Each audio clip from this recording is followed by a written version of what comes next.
Hello मेरे प्यारे बच्चों, क्या हाल चाल। बढ़िया साहब। तो कैसे हो मेरे बब्बर शेर और शेरनियों। उम्मीद है आप सभी एकदम मस्त होंगे, स्वस्थ होंगे और जबरदस्त तरीके से अपनी तैयारी भी कर रहे होंगे।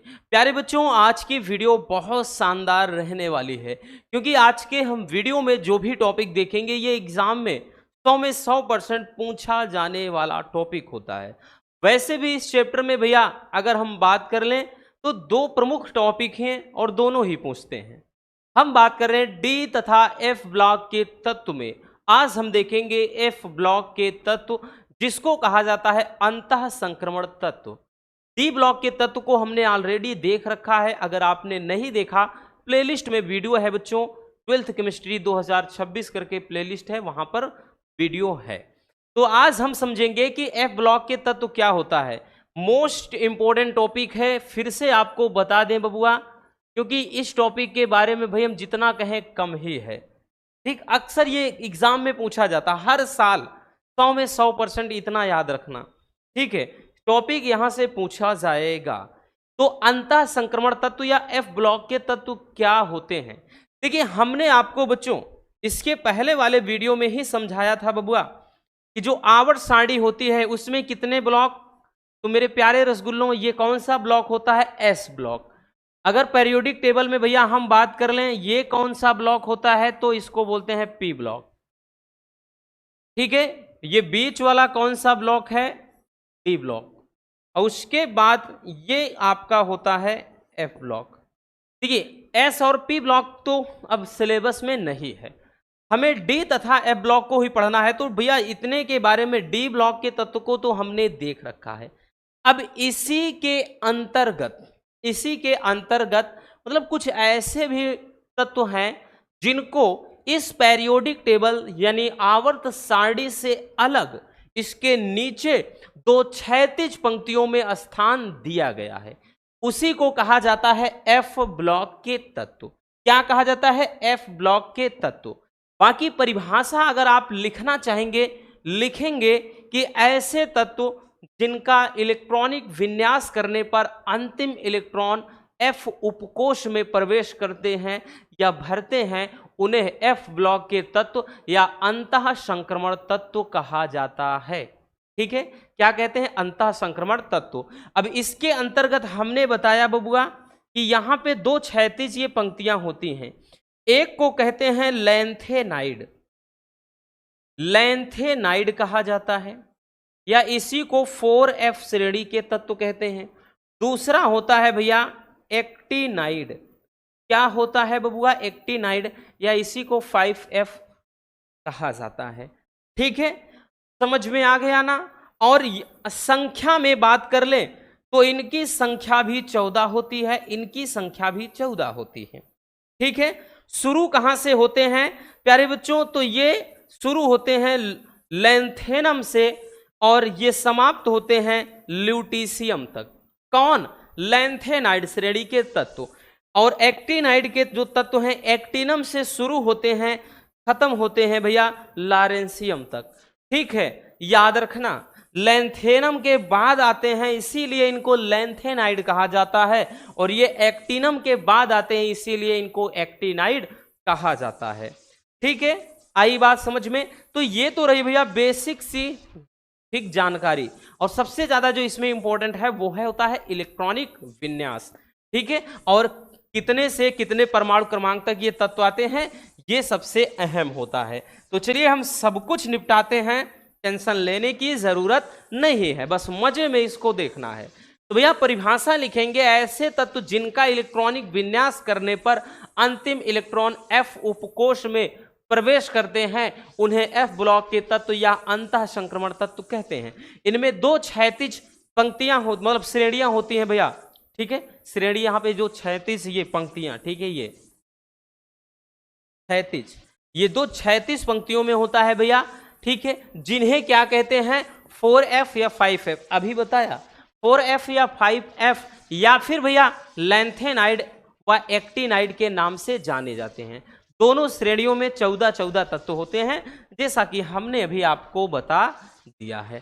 ठीक है, अब एक चीज भैया, इनके जो बाह्यतम कक्षक होते हैं कभी कभार पूछता है कि एफ ब्लॉक के तत्व के बाह्यतम कक्षक क्या होते हैं, तो इनके बाह्यतम जो कक्षक होते हैं ना बबुआ, इनके बाह्यतम कक्षक क्या होते हैं, यानी बाहरी कोश, तो वो होता है n-2, n-1 और एक n। याद रखना ये इनके बाह्यतम कक्षक होते हैं।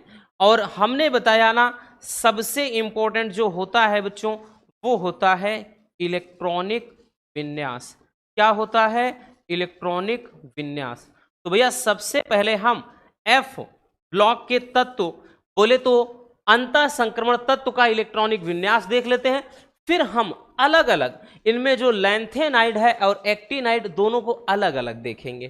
ठीक है, तो इनका जो बाह्य कोश का भैया इलेक्ट्रॉनिक विन्यास होता है वो n-2 होता है, इनटू का भैया f, इसमें 1 से लेके 14 तक इलेक्ट्रॉन, फिर उसके बाद n-1, इसमें भैया 0 से 1 होगा, ये किस होगा? d वाला है। ठीक है, ये d है तो 0 से 1, उसके बाद एक जो होगा NH यहाँ पे, तो ये भैया होता है इनके बाह्य कोश का इलेक्ट्रॉनिक विन्यास। ठीक, किसमें? एफ ब्लॉक के तत्व या अंतः संक्रमण तत्व का। तो सबसे ज्यादा इसमें इंपॉर्टेंट यही होता है इलेक्ट्रॉनिक विन्यास। इनके बाह्यतम कक्षक क्या होते हैं? n-2, n-1, n, और उसका इलेक्ट्रॉनिक विन्यास ये हो जाता है। ठीक है भैया, चलिए आई बात समझ में बच्चों। तो ये तो समझ में आ गया ना भैया कि एफ ब्लॉक के तत्व क्या हैं या फिर अंतः संक्रमण तत्व क्या हैं। अब हमने बता दिया, अब चलिए जान लेते हैं कि दोनों के बारे में, लैंथेनाइड और एक्टिनाइड दोनों के बारे में। तो पहले इसको स्क्रीनशॉट कर लीजिए।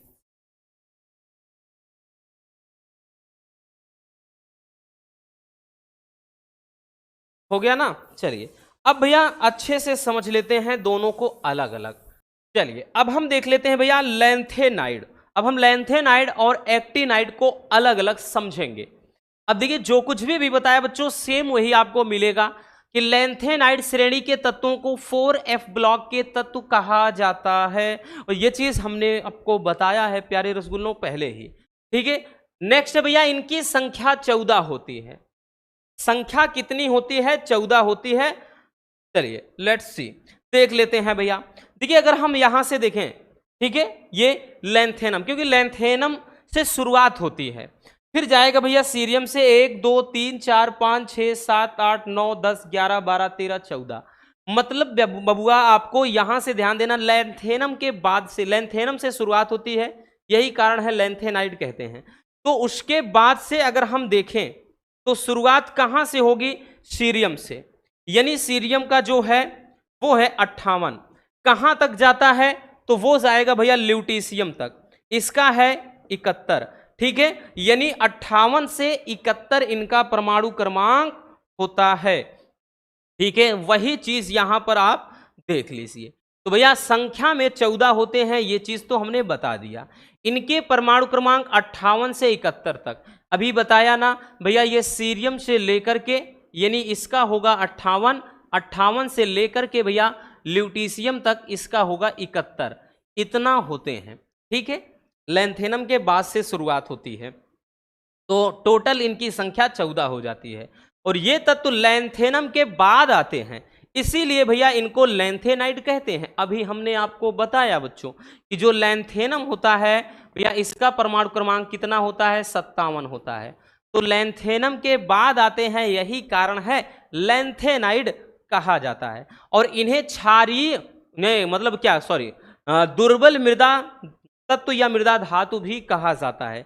बच्चों ये अक्सर क्या है? पृथ्वी के अंदर से, यानी मिट्टी से प्राप्त होते हैं, यही कारण है कि इनको मृदा धातु कहा जाता है। नेक्स्ट है भैया कि ये 6वें आवर्त के सदस्य होते हैं। कैसे होते हैं चलिए अपन देख लेते हैं, ध्यान से समझना बबुआ। देखिए पेरियोडिक टेबल में आवर्त कितने? 7। जैसे कौन? 1 2 3 4 5 6 7, मतलब ये सभी क्या है? आवर्त हैं। ठीक है, ये जितनी 36 कॉलम मतलब ये पंक्तियां हैं सब आवर्त कहलाते हैं। तो भैया छठवें आवर्त में जरा देखिए, ये नंबर शायद दिख भी नहीं रहा होगा इसमें, यहां पर ध्यान दीजिए, यहां पे बच्चों ध्यान दीजिए कि 57 से 71 तक लिखा है इसमें नंबर, ठीक है, शायद नहीं दिख रहा होगा, ठीक। तो यहां पर बात कर ले तो ये किस आवर्त में है, छठवें आवर्त में है, ठीक है। तो वही चीज भैया यहां पर हमने देखा कि ये किस आवर्त में है, तो ये छठवें आवर्त के हैं, ठीक है। किसमें के हैं भैया, तो छठे आवर्त के हैं।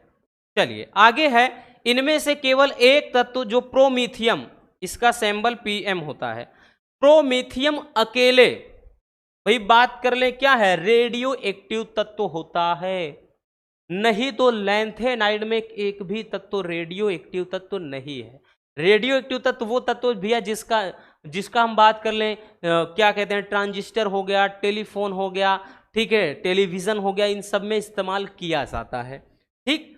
तो यही अकेले इसमें रेडियो एक्टिव या रेडियो सक्रिय धातु है, बाकी सबके सब रेडियो सक्रिय धातु नहीं है।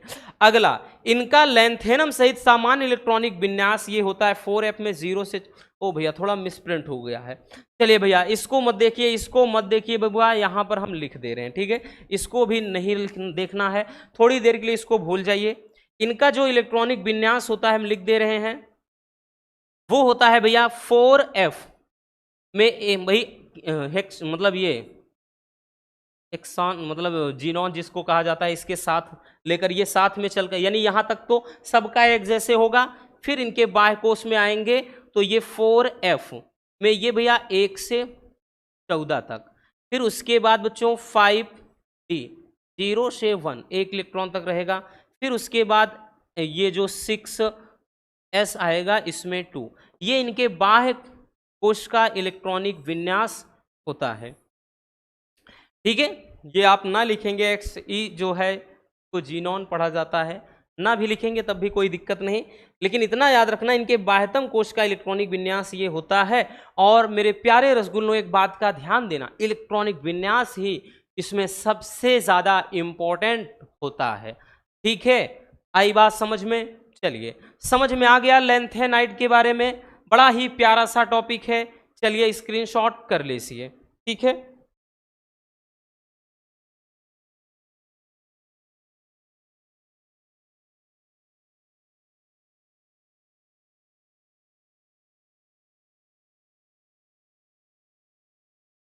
चलिए हो गया ना, आगे देखते हैं अब एक्टिनाइड।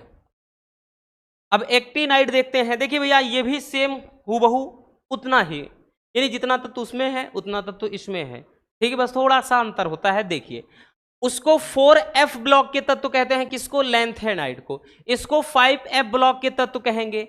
उसमें भी भैया 14 होते हैं तत्व, इसमें भी प्यारे बच्चों 14 ही होंगे, और इनका जो परमाणु क्रमांक 90 से 103 तक, मतलब अगर हम बात कर लें तो थोरियम से लेकर के, याद रखना थोरियम का 90 होता है, यहां से Lr लारेंसियम तक इसका 103 होता है। तो भैया ध्यान देना 90 से 103 तक होता है, टोटल संख्या कितनी, 14 होंगे। और उसके बाद यहां पे ध्यान दें कि ये मतलब जो एक्टिनम तत्व होता है, ठीक है, एक्टिनम Ac एक्टिनम होता है उसका 89 होता है। तो एक्टिनम के बाद ही ये आते हैं, एक्टिनम के बाद ही आते हैं भैया, इसी कारण इसको क्या है, एक्टिनाइड, सॉरी यहां लैंथेनाइड लिख दिया,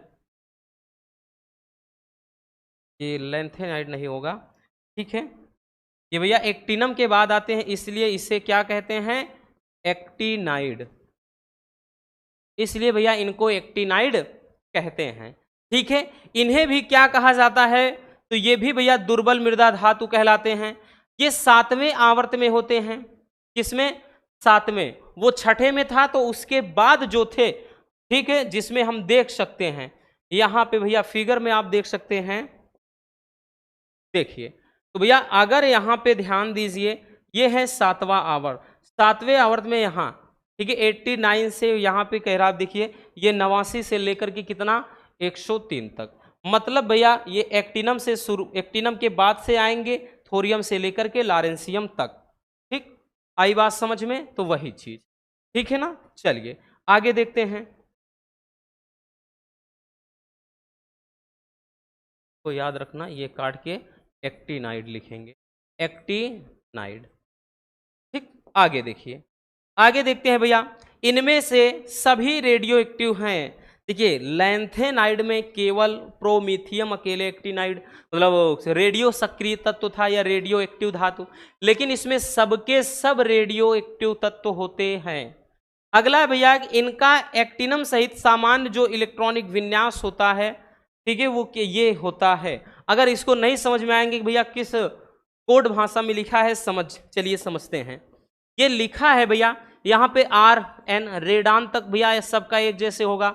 रेडान के बाद से ये 5F होता है, इसमें 1 से 14 रहेगा, ठीक है, उसमें 4 से था तो इसमें 5 से है, क्योंकि यहाँ पे 5F ब्लॉक के तत्व भी कहते हैं। फिर उसके बाद ये 6 में जाएगा भैया, ठीक है, D, ये कितना 0 से 1, उसके बाद ये आएगा भैया 7S, इसमें 2। तो ये इनके बाह्य कोश का जो बाह्यतम कोश होता है उसका सामान्य इलेक्ट्रॉनिक विन्यास होता है। और सबसे ज़्यादा आपको पहले ही बता चुके हैं, लैंथेनाइड हो चाहे एक्टिनाइड हो चाहे भैया F ब्लॉक बोले या D ब्लॉक बोले, सब में सबसे ज़्यादा इम्पोर्टेंट तो आपका इलेक्ट्रॉनिक विन्यास ही होता है। ठीक है, हो गया। चलिए जल्दी से स्क्रीनशॉट इसको भी कर लीजिए।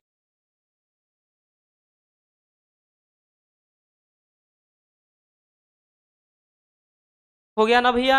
अब आगे चलते हैं बच्चों, नेक्स्ट है हमारा भैया कि अंतः संक्रमण तत्व या फिर यूं कह लें कि F ब्लॉक के तत्व की विशेषताएं।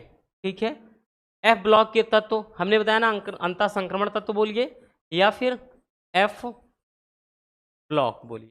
F ब्लॉक के तत्व की विशेषता क्या होती है?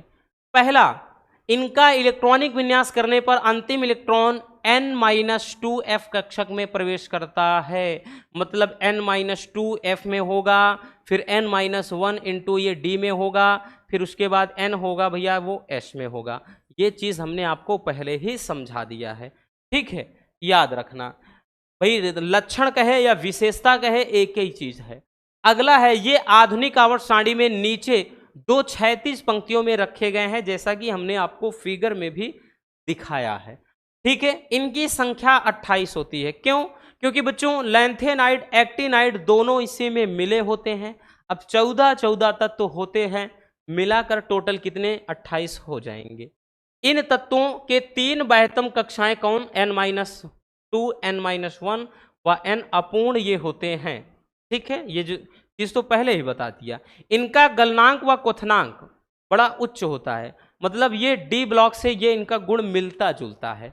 ठीक है, संक्रमण तत्व से ये गुण मिलता जुलता है कि इनका गलनांक व क्वथनांक उच्च होता है। नेक्स्ट, ये रंगीन आयन बनाते हैं, ये गुण भी मिलता है F ब्लॉक के तत्व D ब्लॉक के तत्व से, या यूं कह लें संक्रमण तत्व से। ठीक है, और इनमें अधिकांश जो तत्व होते हैं वो रेडियो एक्टिव तत्व होते हैं। ठीक है, क्योंकि पहले ही बता दिए हैं जो F ब्लॉक में जो लैंथेनाइड है उसमें प्रोमीथियम अकेले होता है, बाकी 13 रेडियो सक्रिय तत्व नहीं हैं। लेकिन एक्टिनाइड में सबके सब जो 14 तत्व हैं सभी रेडियो सक्रिय धातु हैं या रेडियो एक्टिव तत्व कह सकते हैं। ठीक है भैया, चलिए स्क्रीनशॉट कर लीजिए बबुआ, जल्द से जल्द इसका भी।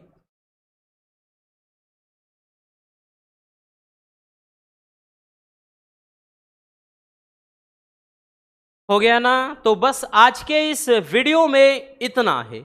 उम्मीद है मेरे प्यारे रसगुल्लों को ये टॉपिक अच्छे से समझ में आ गया होगा। बहुत ज़्यादा डिफिकल्ट टॉपिक नहीं है और हमने जितना हो सका उतना सिंपल से सिंपल तरीके से आपको दे दिया, क्योंकि रटाना हमारी फितरत में नहीं है। अगर वीडियो पसंद आई हो तो प्यार से लाइक कर देना, नए हैं तो चैनल को सब्सक्राइब जरूर कर लीजिए ताकि मज़ेदार टॉपिक आप तक रेगुलर पहुंचते रहें। मिलते हैं किसी और शानदार टॉपिक के साथ। Love you, bye bye, take care. हाँ, एक प्यारा सा कमेंट बॉक्स में छोड़ दीजिएगा।